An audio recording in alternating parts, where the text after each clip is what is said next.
Bonjour à tous.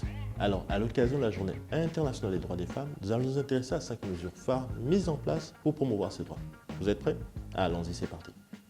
Numéro 1, la Journée internationale des veuves. Il faut savoir que sans l'intervention de la femme du BIG, cette journée n'aurait jamais été mise en place. Car oui, cette journée est une initiative de la première dame Sylvia Bongo Ondimba.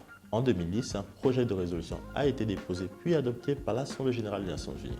Célébrée depuis 2011, cette journée vise à promouvoir et protéger les droits des personnes fragilisées.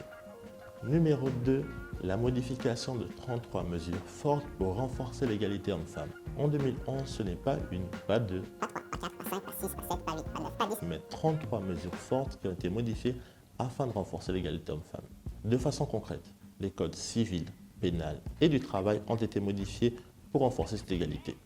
Notamment l'article 253 qui stipule « La famille est gérée conjointement par les époux dans l'intérêt des enfants et du ménage ». Je répète, la famille est gérée conjointement par les époux dans l'intérêt des enfants et du ménage. Numéro 3, le lancement du 1404. Ce n'est pas nouveau. Depuis de nombreuses années, le Gabon met tout en place afin de mettre fin aux violences faites sur les femmes.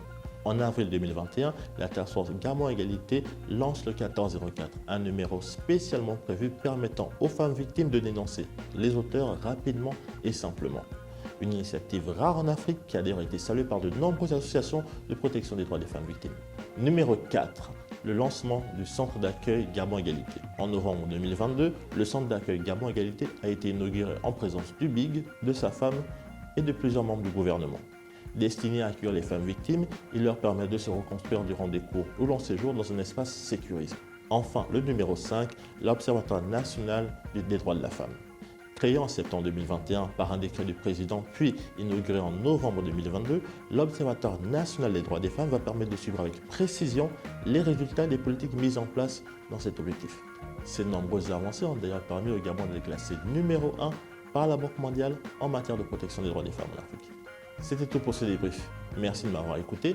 N'hésitez pas à commenter, partager et liker cette publication. Moi, je vous donne rendez-vous très bientôt pour un nouveau débrief. À la prochaine.